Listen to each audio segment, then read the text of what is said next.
Explosive message from Lewis Hamilton to Leclerc after Silverstone shocks Ferrari. Stay until the end to witness Leclerc's intense reaction to Hamilton's outrage. It wasn't the glittering podium or the flags soaring high in the sky. It wasn't the carefully choreographed anthem or the flashes of cameras capturing rehearsed smiles. The true essence of that chaotic Silverstone afternoon wasn't found in the champagne showers or the final results sheet.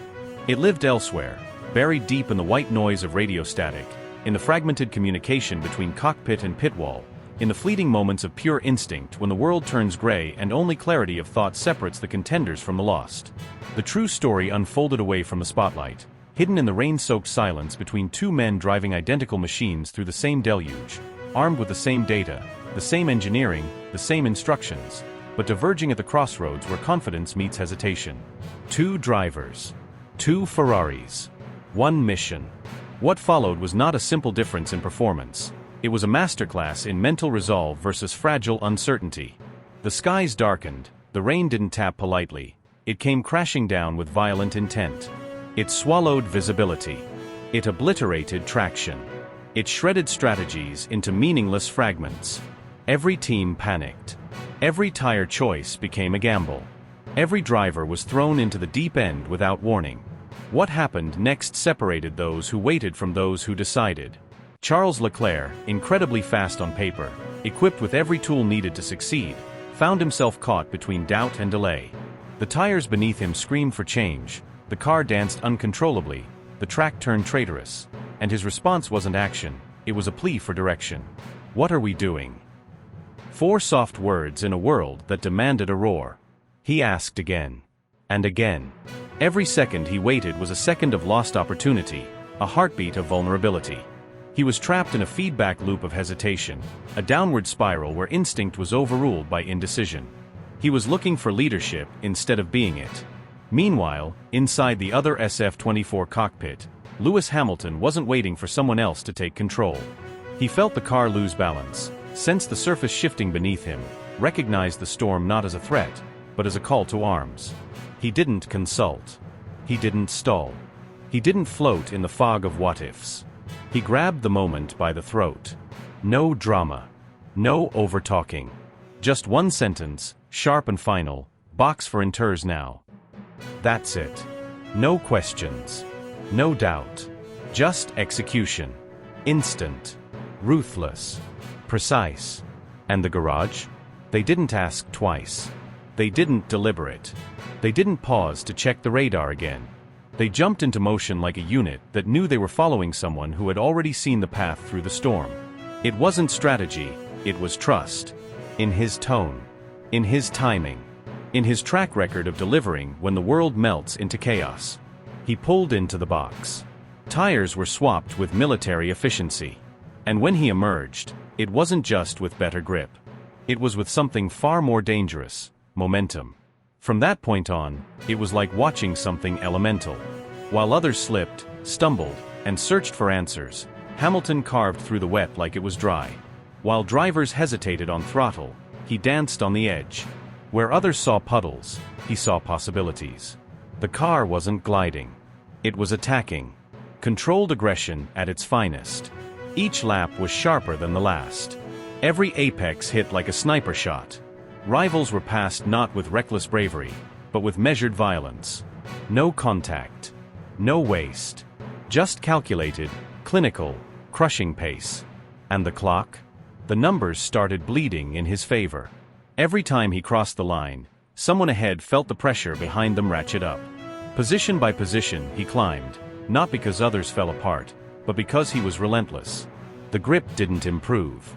The visibility didn't return. But he adapted like the chaos was his environment, like the storm was the exact scenario he'd hoped for. Lap after lap, the Ferrari surged not through miracle, but through mastery. Sector times tumbled.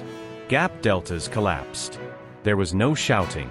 Just a silent takeover. Leclerc, meanwhile, drifted. He got the call too late. He came in after the window had already shut. His slicks had already betrayed him. His track position disintegrated. And as the spray thickened and the grip worsened, so did his chances. He wasn't fighting anymore. He was surviving. Ghost-like. Detached. Out of rhythm. Out of sync. Out of time. His voice grew quieter, and eventually it disappeared. Not because he gave up, but because the race had moved on without him. It wasn't a tale of pace. It wasn't a matter of tire wear or pit stop luck. It was something far more visceral. It was about instinct, leadership, timing, belief. Two drivers, same car, same garage, same chaos. But one chose to lead from the cockpit. The other waited for permission. Hamilton didn't just make the right call. He made it at the right second. And that's where greatness lives, not in knowing what to do, but in doing it before it's obvious to everyone else. He didn't surf the storm, he became it. And the team followed because greatness doesn't ask for trust, it commands it. His fourth-place finish was a number on a sheet. But the drive? That was a reminder. A warning. A statement. This wasn't about the podium. This wasn't about points. This was about identity. In the firestorm of rain and risk, Lewis Hamilton reminded the world why instinct can't be engineered and why courage still trumps code. When the storm arrived and the script dissolved, he didn't wait for the curtain to rise. He wrote the scene himself. No spotlight needed. Just one car. One storm. One voice that didn't tremble. What unfolded in that relentless rain-slicked stretch of racing wasn't just an overtake here or a well-timed stop there. It was the unleashing of something far deeper, far more profound. It was the moment a man merged with the chaos, not by taming it, but by becoming part of it. While others saw the storm and recoiled, he saw a canvas. The downpour that erased grip, visibility, and strategy for most was, for Lewis Hamilton, the ultimate invitation. He didn't step back. He stepped in. Fully. Willingly. As though every drop of rain only made him sharper. Hungrier. More connected to the soul of the track beneath him.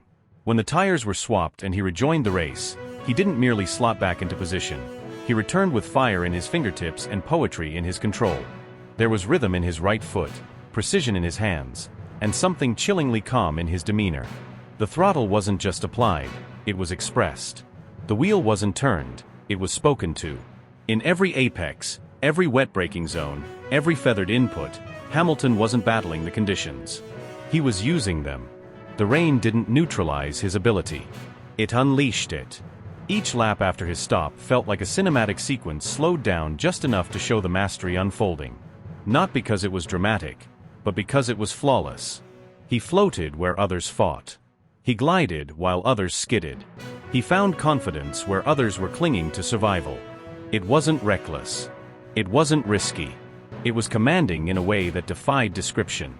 And all of it was done with a silence in his cockpit that screamed control louder than any engine ever could. As he sliced through the spray, as he reeled in car after car, the feeling wasn't that of a desperate man clawing back ground. It was of a force of nature quietly reclaiming his place. The moves weren't aggressive. They were inevitable. Like gravity. They came with no hesitation, no second-guessing, no dramatics. Just pure, cold, unstoppable certainty. It was a kind of driving that didn't ask for praise. It demanded awe. And all the while, the numbers kept ticking. One car. Then another. Then another. Until fourth place was his, not as a gift, not as luck, but as a consequence of brilliance executed under duress. The timing screen didn't tell the full story. No leaderboard could explain what was happening. Because this wasn't a comeback, it was a resurgence. Not of points, but of presence. He wasn't chasing a podium. He was restoring a message to the world: I'm still here. And when the storm hits, I'm not the one who disappears, I'm the one who appears. Meanwhile, far behind, a different story was unfolding. A story not of tragedy, but of absence. Charles Leclerc, once the golden emblem of Ferrari's rebirth, was now not even in the shadows of contention, but lost in a fog of confusion and doubt. 14th. Lapped. Unseen. The car that once looked like an extension of his ambition now looked like a machine he didn't recognize. He wasn't racing anymore, he was searching. For answers. For feedback. For something to hold on to. But nothing came. The grip vanished. The confidence dissolved. And with them, the driver disappeared too.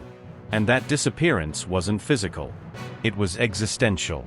Because the real difference between the two wasn't pace. It wasn't lap times or tire life. It was a matter of emotional command. Psychological ferocity. Hamilton, when faced with ambiguity, took ownership. Leclerc, faced with the same, waited for instruction. And in Formula One, waiting is bleeding. It's permission for the moment to leave without you. And it did. As Ferrari hesitated, froze, debated, argued over radar predictions and pit wall suggestions, Hamilton didn't wait. He didn't negotiate with the storm. He greeted it. He harnessed it. He turned it into a weapon. And the silence on his radio wasn't indecision. It was certainty too strong to require explanation. He didn't need reassurance. He didn't need confirmation. He made the right choice before anyone else had finished the question. It wasn't about position. It wasn't even about the finish. It was about statement. It was about carving something unforgettable into the memory of those who watched. Something unteachable, untouchable, untamed. Because what happened on that soaked circuit wasn't strategy, it was instinct. And it wasn't about the car, it was about the soul inside it. He didn't look for control. He was control. And that kind of presence doesn't come from years on a contract or a number printed on your garage. It comes from facing fire, swallowing pressure, and walking out of the wreckage with your chin higher than when you entered. It comes from proving again and again that when the world loses its shape, you don't. Hamilton didn't need the race to go his way. He didn't need a dry track. He didn't need anyone to believe in him. He just needed the chance to act. And when that chance arrived, drenched in water, wrapped in uncertainty, and glowing with risk, he didn't hesitate. He took it. Without noise. Without doubt. Without waiting. Because in Formula One, the stopwatch may measure the moment. But legacy is built in the seconds when everything else collapses and you keep rising anyway. And on that Sunday, in that storm, in that chaos, Lewis Hamilton didn't just race in the rain. He reminded the world that some legends don't need sunshine to shine. The most decisive instant didn't erupt in chaos or fanfare. It wasn't heralded by a dramatic pass, a daring wheel bang, or a cloud of tire smoke. It arrived quietly, without spectacle. Lap 13. That's all it took. No fireworks. Just tension rising like mist off the damp tarmac. The track, already coated in a fine layer of treachery, began to shift beneath the cars. A silent metamorphosis. Slick. Greasy. Slippery in a way no graphic could fully capture. The grip wasn't fading, it was vanishing. The visibility wasn't dropping, it was dissolving. And in the heart of this creeping uncertainty, the information Ferrari relied on began to unravel. Their elaborate ecosystem of real-time radar imaging, moisture sensors, temperature readings, and AI-driven predictive models, every digital whisper they listened to, suddenly stuttered. Not because the tools broke, but because the situation outpaced them. The moment moved faster than the machines. And while the algorithms hesitated, Lewis Hamilton didn't blink. He didn't flinch. He felt. What satellites couldn't see, his fingertips understood. What the screens failed to confirm, his instincts had already decided. The damp curve of turn 4? He felt the snap at the rear. The greasy sheen into Abbey? He read it like Braille. Through Brooklands, he nudged brake bias just enough, not because a number told him to, but because the car spoke to him, and he listened. These weren't corrections born of panic. These were micro-decisions sculpted in milliseconds. The kind of actions only a driver completely in tune with chaos can make. It was mastery without noise. It was a lesson in control, without the need for drama. While others drowned in the fog of uncertainty, Hamilton moved with the elegance of someone who's lived in this exact storm before, and claimed it. This wasn't a guess. This wasn't fortune. It was the result of countless battles in unpredictable conditions. It was Turkey 2020, soaked and wild, where others spun and Hamilton serenely danced to the finish. It was Germany 2018, where a slippery surface became his playground. It was Fuji 2007, a storm on all fronts, and yet he emerged from the mist as if guided by something nobody else possessed. On this day, he didn't need weather charts. He didn't require telemetry projections. He didn't wait for the command. He was the command. His choice to pit wasn't questioned. It was made. A simple call. Clean. Calm. But packed with certainty. He was nearly 5 seconds ahead of Leclerc before the latter even reacted. Not through aggression. Not through mechanical superiority, but through vision. Through conviction when all around him trembled in doubt. That kind of conviction can't be taught. It can't be downloaded into a system. It lives in the rare few who are wired differently. Who make sense of chaos not because they control it, but because they are at peace within it.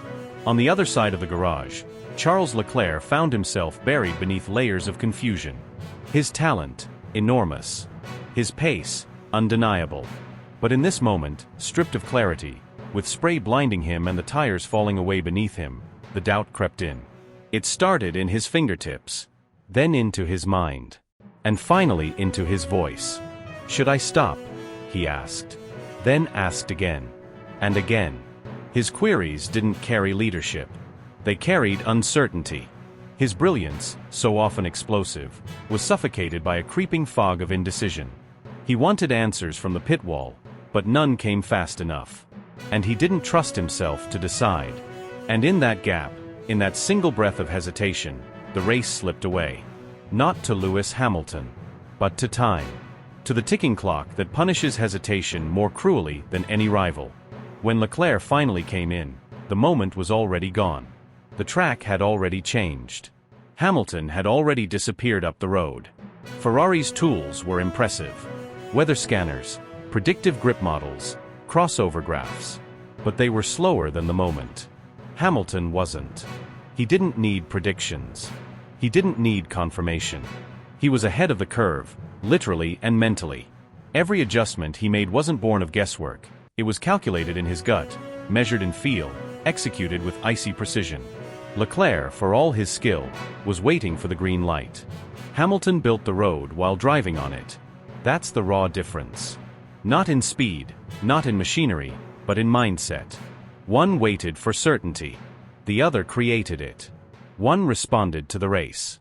The other dictated it. One hoped for clarity. The other moved with total belief in his own perception. And that difference, invisible to the eye but enormous in impact, rewrote the outcome of the race before anyone realized the shift had even occurred. Because this wasn't about pit strategy. This wasn't about tires. This was about ownership. About who was willing to take the moment rather than wait for it to arrive. Hamilton didn't just win a race. He dominated a moment of pure uncertainty, turned it into an opportunity, and walked through it like it was designed for him. And maybe it was. Because when everything turns to noise, and the radar fails, and the grip goes ghost, and the team goes quiet, there's only one thing left to rely on, the voice inside. And Lewis Hamilton's voice? It doesn't waver. It doesn't question. It doesn't hope. It decides. While Charles Leclerc operated with the same machinery, harnessed the same chassis architecture, navigated the same aeromap and accessed the same technical arsenal as his teammate, he was unable to cut through the unpredictability that drenched Silverstone in tension. The components were identical. The car was equal. The opportunity, symmetrical. But the result told an entirely different story, one not defined by the stopwatch alone, but by a lack of authority when the moment demanded leadership, when the chaos begged for direction. This wasn't simply a question of speed, it was a revelation of absence. An exposure of the missing force that separates a driver who waits from a driver who takes. The difference wasn't in horsepower. It was in mindset. While Leclerc was interpreting the conditions, Hamilton was redefining them. Leclerc, admired for his raw pace and mechanical sensitivity, spiraled into a loop of uncertainties that drained momentum as the laps unraveled. His communication wasn't empowering. It was exploratory. Every radio transmission was laced with subtle hesitation, unsure remarks, gentle doubts, situational uncertainty. His feedback resembled a dialogue of questions, not a roadmap for execution. He searched for answers that refused to materialize. And in Formula One, when the world collapses into noise, the one who speaks with conviction, not inquiry, becomes the nucleus of the team. Hamilton didn't ask, he instructed. He didn't hope for clarity, he projected it. When Hamilton's voice cut through the drizzle and the distortion, he didn't raise it to be heard, he lowered it to be trusted. Tell me when the window opens. I'll manage. 7 words, devoid of doubt. A message not of arrogance, but of precision, of trustworthiness. It wasn't a question. It wasn't a suggestion. It was a commitment. It told the team, you don't need to worry, I've already calculated what's ahead. That single phrase carried the weight of experience, the calm of confidence, the chill of complete control. The engineers didn't nod because the words were loud, they responded because the tone was final. When Hamilton speaks, it isn't about volume. It's about velocity of belief. It accelerates every decision, sharpens every reaction. What unfolded wasn't a battle between teammates. It was an unveiling of gravitational pull. One driver drew the team into uncertainty. The other became a beacon in a downpour of variables. Leclerc, as capable as he is, sought external cues. He waited for alignment. He looked for something solid to cling to in a race of shifting ground. But Formula One doesn't wait. It doesn't comfort. It demands. And Hamilton doesn't ask the race to slow down. He dares it to catch him. He doesn't look for confidence in the tires. He creates confidence in how he handles them. He doesn't search for grip. He summons it. The Ferrari SF25 didn't change between garages. What changed was who owned it. In Leclerc's hands, it was a puzzle, complex, unstable, difficult to decode. In Hamilton's grasp, it became an extension of will. It moved with rhythm. It responded to instinct. It became alive. One car, two completely different stories. One felt like it was being driven. The other felt like it was being led. Inside the Ferrari garage, no one needed to explain what had just happened. There were no outbursts. No blame. No analysis deep enough to disguise the truth. It wasn't just performance, it was presence. Hamilton didn't take the wheel. He took the room. His lap times were evidence. His attitude was strategy. His execution was influence. And while one driver asked the team to solve the mystery, the other told them there was no mystery. Only the moment, and what you do with it.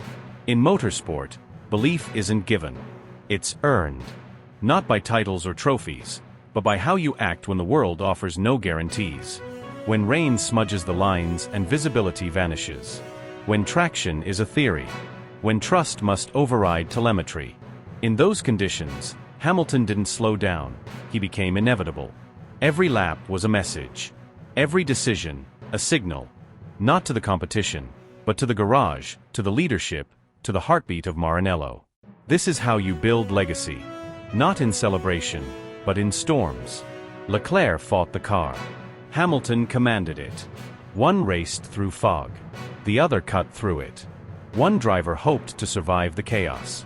The other used it. One gave feedback. The other gave direction. And while Leclerc's voice echoed with questions, Hamilton's whispered certainty. Not louder. Just clearer. Because in this sport, greatness is never announced. It is proven. Over and over again. In the silence between corners. In the fractions of grip. In the decisions that don't make sense to most, until they work. And that's what Hamilton did. Not just drive faster. He drove smarter. Harder. Bolder. And most of all, he drove like the team was already behind him, not because of contract clauses or politics, but because of belief.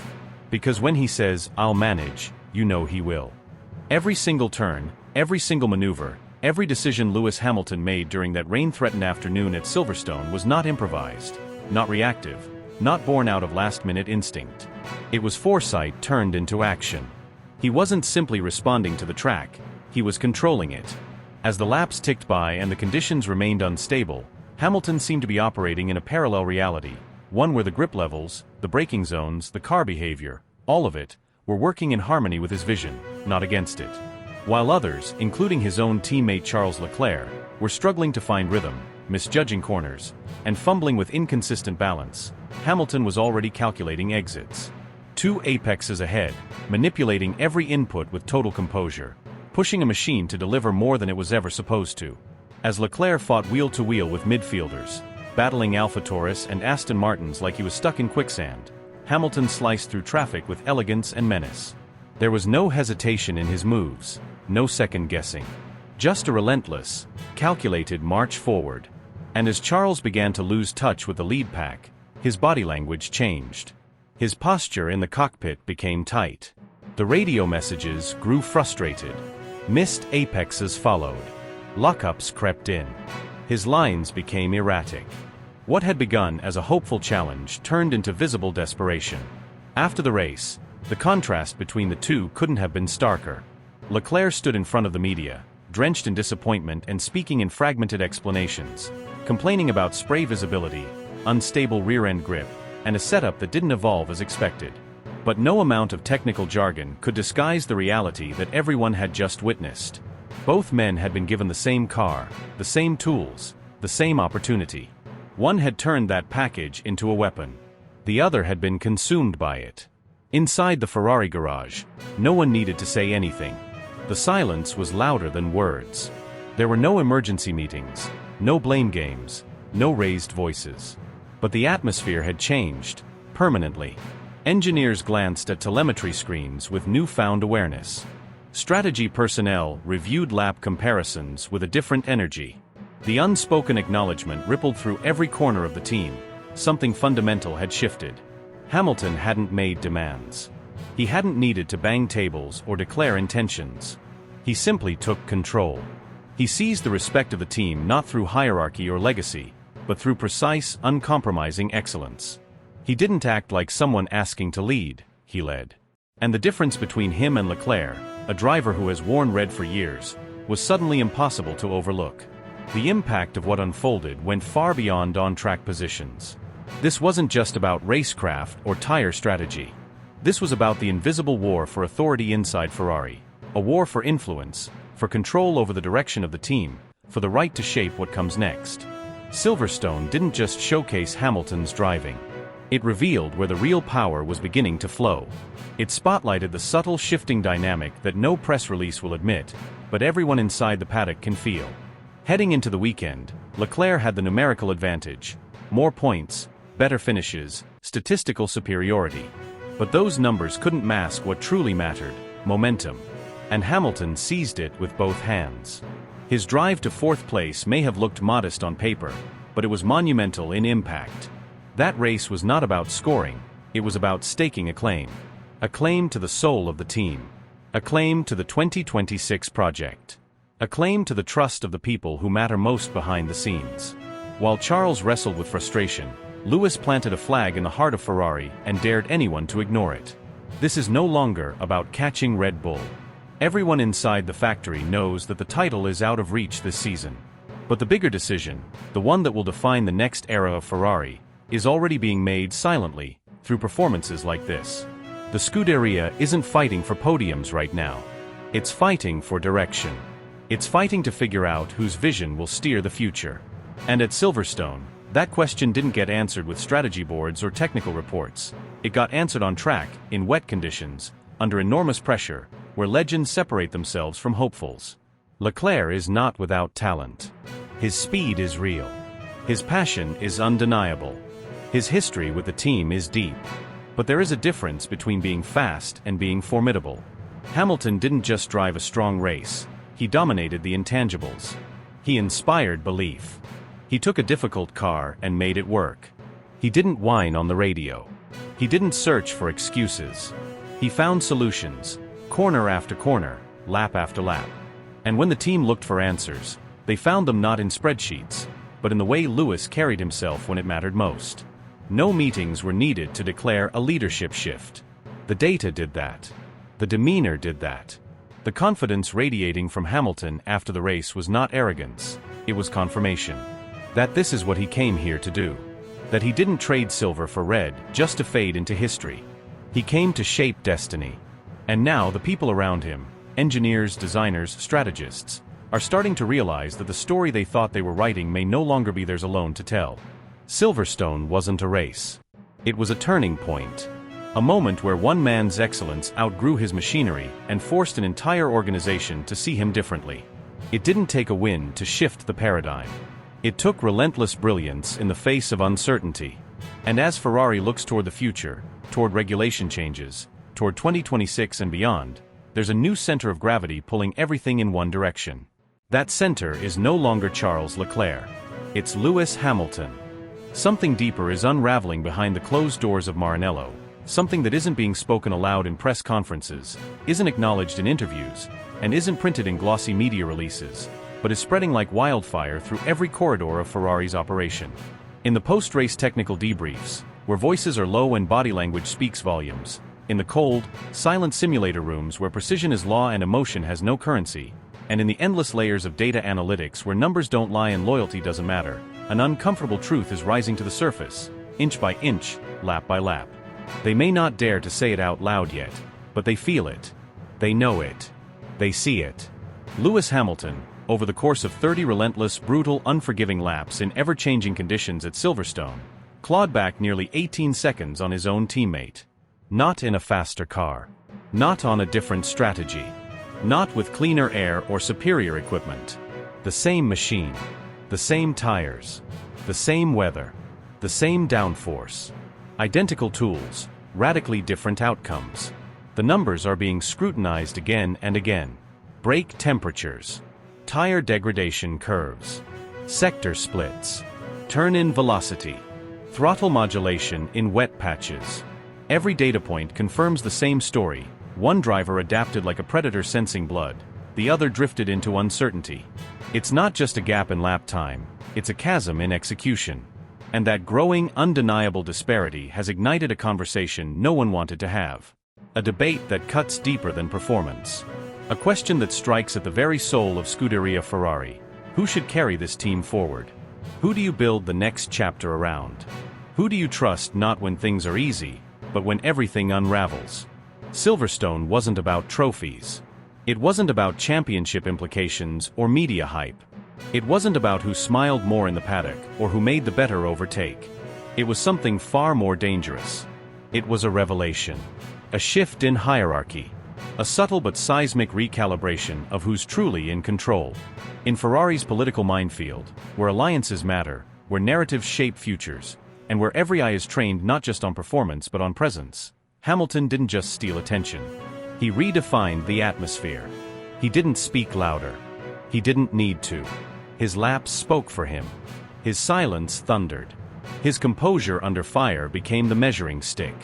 And now, the tension is creeping. It's there in the glances exchanged between engineers during the briefings. It's there in the slightly too long pauses after a Leclerc radio replay. It's there in the way executives are shifting their posture when asked about long-term development. Max Verstappen may be orbiting in another galaxy, McLaren might be assembling a storm of their own, but none of that matters if Ferrari can't first decide who they are. And that's where this story becomes dangerous. Because Ferrari isn't just fighting Red Bull or McLaren or Mercedes.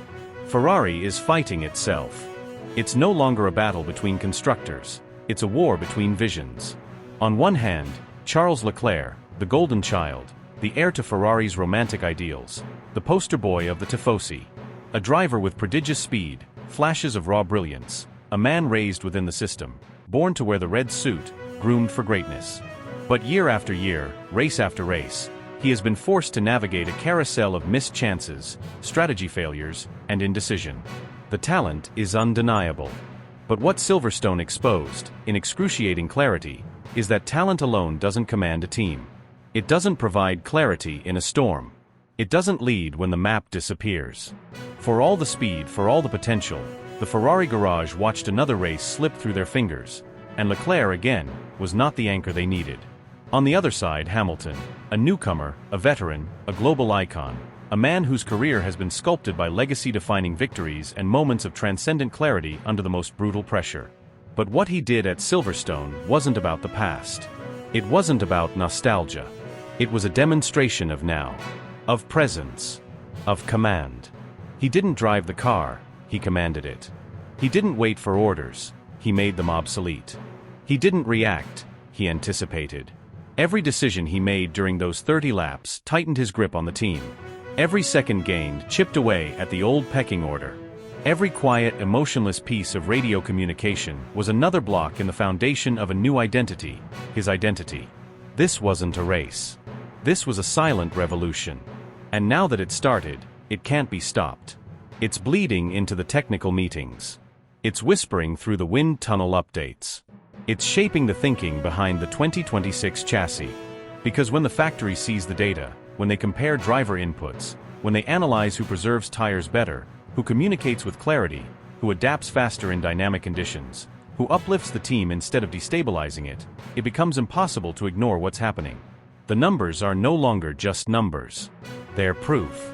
And that nearly 18-second gap is more than just a timing statistic.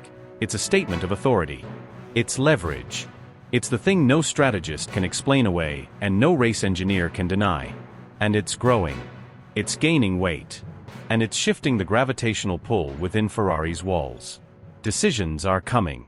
Not today. Not tomorrow. But soon. The people who shape the car, who allocate the budget, who direct the development resources, they're watching. They're listening. And they're rethinking. Because it's no longer about choosing between two fast drivers. It's about choosing the heartbeat of the next era. The driver who doesn't just bring results, but creates stability, identity, culture. And if Silverstone was a glimpse into what that looks like, then the scales are already tipping. Hamilton didn't win the race. But he won something more powerful. He seized belief. He seized control. And once a team like Ferrari starts to believe in you as their cornerstone, their general, their storm calmer, there's no going back. Silverstone wasn't about position. It was about perception. And in a sport where perception becomes momentum and momentum becomes destiny, Lewis Hamilton just rewrote Ferrari's trajectory. One brilliant, silent, ruthless lap at a time. There comes a moment in every truly iconic driver's career when they no longer rely on machinery to define them. When they surpass the limitations of engineering. When the car stops being a tool and becomes an extension of their will. It's not about horsepower or wind tunnel data anymore. It's about a state of mastery where instinct, precision, and belief merge into something almost untouchable. Michael Schumacher reached that realm under the gray skies of Barcelona in 1996, turning a disastrously inferior car into a chisel that carved his name into motorsport eternity. Ayrton Senna reached it at Donington Park in 1993, where he sliced through chaos and competitors with a level of anticipation and control that defied physics and logic. And now perhaps, Lewis Hamilton has stepped fully into that rare space, at Silverstone in 2025, not for a trophy or a headline, but for the message he delivered through a display that whispered of something far greater than victory. As the weather turned savage and conditions spiraled out of control, with rain hammering down, grip disappearing, and strategy boards spinning in panic, Hamilton didn't blink. While others clutched their steering wheels and waited for instructions, he tuned into something deeper, more primal, something no simulator could replicate. And as Ferrari's pit wall froze in a moment of helpless uncertainty, Hamilton didn't just keep going, he conducted. Not with brute force. Not with reckless urgency. But with surgical clarity, lap after lap, corner after corner, breathing life into a situation where everyone else was holding theirs. This wasn't about finishing position. This wasn't about overtakes or fastest laps. What made Silverstone unforgettable was how he drove when everything else around him was disintegrating. There was no panic in his voice. No frustration in his tone. Just surgical delivery, relentless accuracy, and the kind of decision-making that doesn't shout, it commands. He didn't need to argue with engineers, didn't second-guess tire choices or pit timing. He read the circuit, read the weather, read the race itself with such lucidity that it was as if the track had revealed its secrets only to him. And what followed wasn't applause or wild celebration. It was something far more powerful. Silence. A heavy, weighty silence that settled over Ferrari's garage like a realization too large to put into words. Because they knew, without being told, without being briefed, that what they had just witnessed wasn't ordinary. It wasn't temporary. It was a glimpse of what true leadership looks like under extreme pressure. For years, Ferrari has cycled through talent, through strategies, through philosophies. But on that soaked Sunday in England, they saw something they haven't truly had in a long, long time. Certainty. Certainty that when everything collapses, when the telemetry becomes meaningless, when the rivals lose their footing, when the winds shift violently, there is one person who doesn't just endure the chaos, but shapes it. Hamilton didn't react. He anticipated. He didn't chase control. He was control. And the impact of that drive wasn't loud, but it was permanent. It didn't come with fireworks or podium tears. It came with glances exchanged between engineers who understood they were no longer guessing in the dark. They were watching someone see in the dark. On the other side of the garage, the contrast was painful. Charles Leclerc, as talented and emotionally invested as ever, once again found himself spiraling in the uncertainty. Not for lack of ability, but for the absence of command.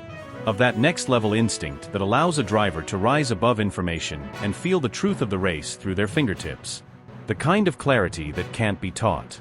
It was a mirror of seasons gone by, 2022, 2023, all those moments when promise was suffocated by indecision, when Ferrari's dreams unraveled not because of pace, but because of misalignment between gut and guidance. Ferrari doesn't function on favoritism. It never has. It aligns itself behind clarity, behind dominance, behind unshakable presence in the fire. That's what made Schumacher the nucleus of the team in his era. And now, Hamilton isn't waiting for that mantle to be handed to him. He's taking it, quietly, surgically, without asking. Not through brand deals or slogans, but through a sequence of laps so precise they sliced through the noise of decades. And the transformation is already happening. The rhythm inside the garage is different now. Discussions carry a new tone. Confidence has been replaced with something rarer, conviction. Not blind belief, but earned trust. The kind of trust that makes you execute a pit stop with breathless precision, not because you're told to, but because you know what's riding on it. The kind of belief that makes strategy calls sharper, cleaner, faster. Because when the driver in the cockpit operates at a frequency higher than the storm, you feel it in the floor of the garage. Hamilton isn't lifting Ferrari. He's redefining it. From the bolts to the briefings, from the tone of the radio to the posture of the engineers, everything is shifting. This isn't adaptation. It's metamorphosis. He hasn't stepped into Ferrari's old narrative. He's writing a new one, without asking for permission. One where the driver isn't part of the process. He is the process. He isn't an asset. He's the axis. And in the moments where everyone else folds or waits, he creates clarity where others find fog. This wasn't a comeback. It wasn't a homecoming or a farewell tour. It was an arrival. An arrival at a place few ever reach. A place where the car obeys because the man inside it doesn't guess, he knows. And the team around him, whether they say it out loud or not, knows it too. They see it in the way he exits every turn, in the way he navigates uncertainty with almost terrifying calm, in the way he lifts the headset at the end and walks away without needing praise, because the message has already been delivered. And the message is this: when everything fails, when the skies fall, when the data lies, when the race turns into war, listen for the silence. That's where the truth is. That's where history happens. Not with explosions. Not with glitter. But with one man, one machine, and one truth. You don't need to win to leave a mark. You just need to make everyone realize, without saying a word, that you were the only one who never stopped seeing clearly.